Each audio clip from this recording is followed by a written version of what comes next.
जय मसीह की। आज 7 मई है। आज के मनन का विषय हमारी आराधना के केंद्र को स्पष्ट करता है और विषय है पिता तेरी आराधना हो।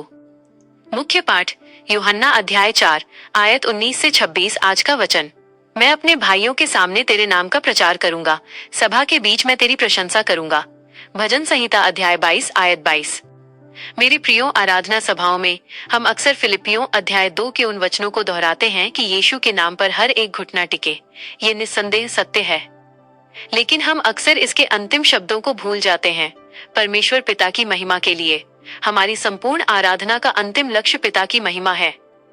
हमें पवित्र आत्मा के द्वारा और यीशु मसीह में होकर पिता परमेश्वर की आराधना करनी है। आइए आज आराधना के इस गहरे अर्थ को 3 मुख्य बिंदुओं में समझें। 1. पिता की खोज। सच्चे आराधक। प्रभु यीशु ने सामरी स्त्री को एक बहुत बड़ा सत्य बताया था कि पिता ऐसे सच्चे आराधकों की खोज में है जो आत्मा और सच्चाई से उसकी आराधना करें। अद्भुत बात यह है कि जब हम पिता की आराधना करते हैं तो मसीह स्वयं हमारे साथ सम्मिलित होते हैं।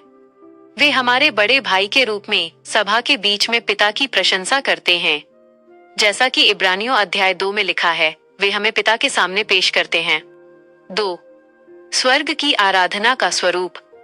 जब हम स्वर्ग में होंगे तब मसीह की मध्यस्थता की आवश्यकता नहीं रहेगी, क्योंकि हम सीधे परमेश्वर की उपस्थिति में होंगे।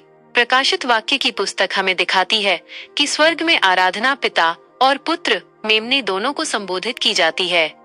वहां पवित्र आत्मा की प्रत्यक्ष आराधना का उल्लेख नहीं है, क्योंकि पवित्र आत्मा का कार्य ही यही है कि वो हमारा ध्यान मसीह की ओर और मसीह के द्वारा पिता की ओर निर्देशित करे।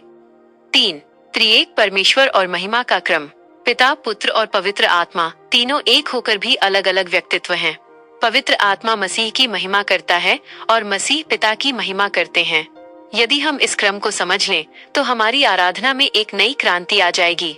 विशेषकर जो लोग आराधना के गीत और कोरस लिखते हैं, उन्हें इस सैद्धांतिक सत्य का ध्यान रखना चाहिए।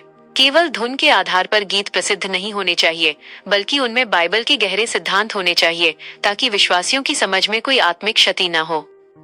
मेरे भाइयों और बहनों, आइए हम अपनी आराधना को उस ऊंचाई पर ले जाएं, जहां हमारा हृदय पवित्र आत्मा की सामर्थ्य में मसीह के साथ मिलकर पिता को धन्य कह सके। परमेश्वर इस वचन के द्वारा हम सबको एक सच्चा आराधक बनने का अनुग्रह प्रदान करे। आमीन।